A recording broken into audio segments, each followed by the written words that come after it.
একটা উদাহরণ দিচ্ছি। আচ্ছা বাপেরা, আপনারা এই প্লাস্টিকের উপরে বসে আছেন না? আরে ভাই বলুন না, প্লাস্টিকের উপরে বসে আছেন।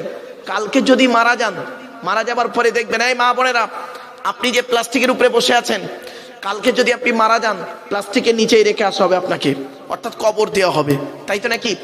আচ্ছা আপনাদের গ্রামে কোনো মানুষ মারা গেলে আপনারা তাকে গোসল দেন, কাফন পরিয়ে, জানাজা পড়িয়ে, মাটি দিয়ে চলে আসেন, তাই তো নাকি? আচ্ছা 20 দিন পরে, কতদিন, 20 দিন পরে কবরটা একবার খুলে দেখেছেন? একবার দেখবেন মালটা কেমন আছে, দেখবেন আপনার ধারণাটা পাল্টে যাবে। আমি বাবা বিশ্ব মানবাধিকার পরিষদ, ওয়ার্ল্ড হিউম্যান রাইটস কাউন্সিলের আমি হতভাগে একজন ন্যাশনাল প্রেসিডেন্ট, এবং শুধু তাই নয়, ফরেনসিক ইনভেস্টিগেশন যে কুইজের সঙ্গে আমি জড়িত।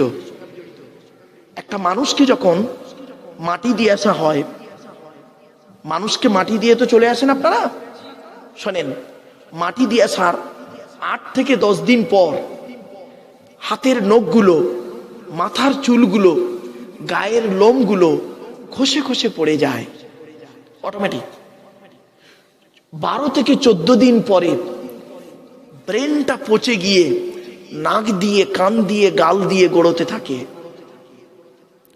18 থেকে 20 দিন পর পেটটা ফেটে যায়, পোকায় তৈরি হয়। 2 মাস পর মাংস, চামড়া পোকায় খেয়ে নেয়। 6 মাস পর হাড়গুলোও শেষ। কোথায় গেল সেকেন্দার নগরের সুন্দরী নারী? তোমার সৌন্দর্য কোথায় গেল?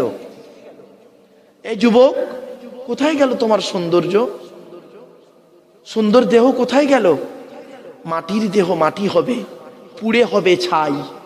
এ দেহ পচা দেহ, গরব কিসের ভাই? বাড়ি থেকে ভাববেন। কবর 4টে কথা বলে। কটা?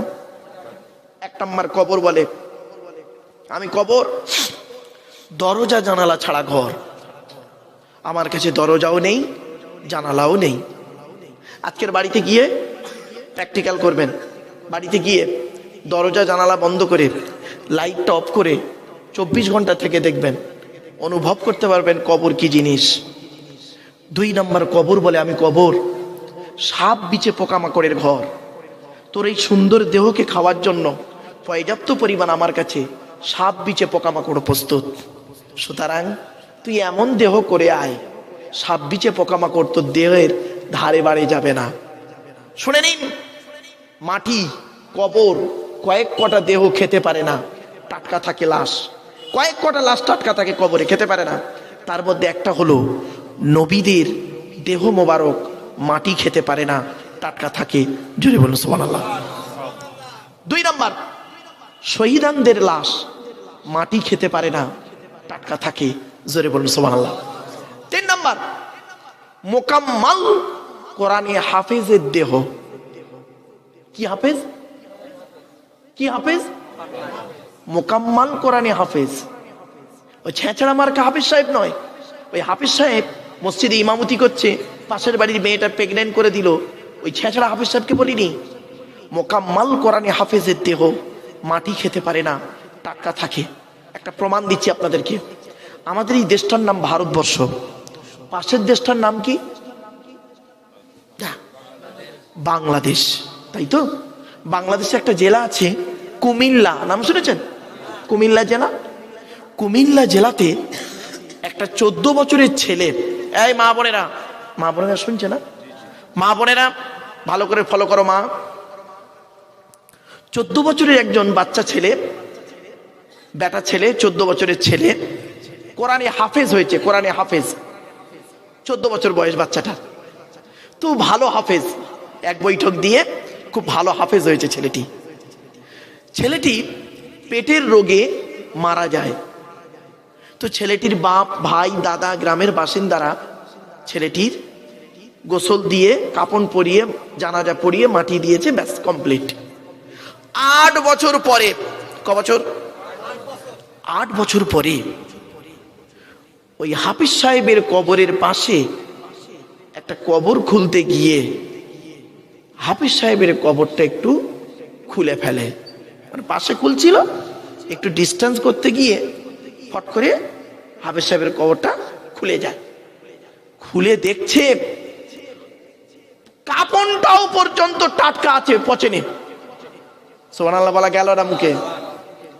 তো যে যারা কবর খুলছিল, দুজন ব্যক্তি, দু তিনজন, তারা বলছে এই যে হাফিজ সাহেবের কবর তো আমরাই খুলেছিলাম। দাঁড়া দাঁড়া দাঁড়া, ইমাম সাহেবকে ডাকি বলে ইমাম সাহেবকে ডেকেছে। ইমাম সাহেব এসছে, ইমাম সাহেবও দেখছে হাফিজ সাহেবের টাটকা মানে কাপনটা একদম পচন ধরেনি, একদম যেমন কাপন তেমন আছে। ইমাম সাহেব আবার করেছে কি, 4-5 আলেমকে ডেকেছে, মাওলানাদেরকে 4-5 আলেমকে ডেকে কবরে নেমেছে।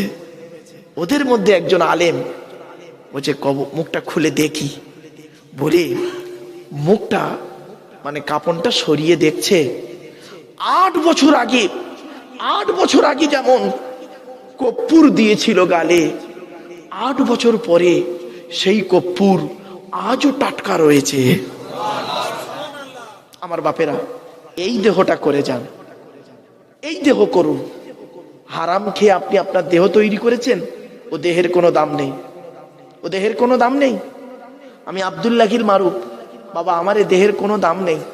আমার দেহের দাম সেই দিন হবে আমার মরণের 10 বছর পরে যদি কবরটা একবার খুলে দেখেন। চলতো দেখি আব্দুল্লাহিল মারুফ সেকেন্দ্রানগর, ঠিক বললাম ভাই? সেকেন্দ্রানগরে গিয়ে খুব বড় বড় লেকচার মারছিল। 10 বছর আগে মালটা মারা গেছে, খবরটা খুলে দেখতো মালটা পচে গেছে না টাটকা আছে। যদি কবরটা খুলে দেখেন, দেহটাও যদি টাটকা পান, কাপনটাও যদি টাটকা পান, আপনাদের ধারণা জন্মাবে ওরে দাওয়াত করে আনাটা আমাদের লাভ হয়েছিল, ও ঈমান নিয়ে বেটা কবরে গেছে। আর যদি দেখেন বাবা আমার মরণের 6 মাস পরে বর্ষার পানিতে কবরটা ভেঙে গেছে, দেহ তো দূরের কথা, কাপনেরও কোনো গন্ধ নেই, ধারণা এটাই জন্মাবে ওর এলেম ছিল, আমল ছিল না। আল আলিমু বিলা আমালিন কা সাজারি বিলা সামারিন। আরবিতে একটা কথা আছে, আমলবিহীন আলেম ওই রকম, ফলবিহীন গাছটা যেরকম। যে আলেমের আমল নাই, ও আলেমের এলেমের কোনো দাম নাই। আমার বাপেরা, হাতে ধরে বলে যাচ্ছি, মুকাম্মাল কোরআনে হাফেজের দেহ মাটি খেতে পারে না। আমার মা বোনদের বলছি, মায়েরা বোনেরা, পেটের বাচ্চাকে কোরআনে হাফেজ করান, হাফেজ করিয়ে তাকে জেনারেল শিক্ষা করান। আমরাও তো করেছি, হাফেজ হয়ে মাওলানা হয়ে জেনারেলে পড়াশোনা করেছি। কি করিনি? কি আল্লাহ ডিগ্রি দেয়নি বলেন? আপনাদের দোয়ায় সবকিছু তো করেছি, আল্লাহ করিয়েছেন। কোরআনে হাফেজ করান। মনে রাখবেন, কোরআনে হাফেজের মূল্য যে কত বেশি আপনারা হয়তো অনুভব করতে পারছেন না, যারা হয়েছে তারা বুঝেছে। 4 নাম্বার, হাক্কানি আলেমের দেহ মাটি খেতে পারে না। সুবহানাল্লাহ বলেন। হাক্কানি আলেম ওই ছেঁচড়া মার্কা আলেম নয়, হাক্কানি আলেম। হাক্কানি আলেম কি করে বুঝবেন? আল্লাহ নবীর হাদিস, আল্লাহু আজওয়াদু জুদান ওয়া আনা আজওয়াদু বানি আদম ওয়া আজাদুহুম বাদি রাজুলুন আলিমা ইলমান ফানাশরাহু ইয়াতি ইয়াউমাল কিয়ামাতি আমিরা ওয়াহিদা। আল্লাহ নবী বলেন, আল্লাহ হলেন সবথেকে বড় দাতা, আল্লাহর পরে বড় দাতা হলাম আমি মুহাম্মদ সাল্লাল্লাহু আলাইহি ওয়াসাল্লাম। আমার পরে বড় দানশীল ব্যক্তি হলো পৃথিবীতে ওই ব্যক্তি, ওই আলেম, ওই জ্ঞানী লোকটা যে জ্ঞান অর্জন করেছে, ইলিম অর্জন করেছে, ইলিম মোতাবেক নিজে চলেছে। কি বললো? ইলিম মোতাবেক নিজে চলেছে, সমাজের মানুষকে বলেছে, তার ইলিম থেকে মানুষ উপকৃত হতে পেরেছে। ওই সমস্ত আলেমদেরকে কিয়ামতের মাঠে এক একটা দলের আমির করে আল্লাহ তুলবে।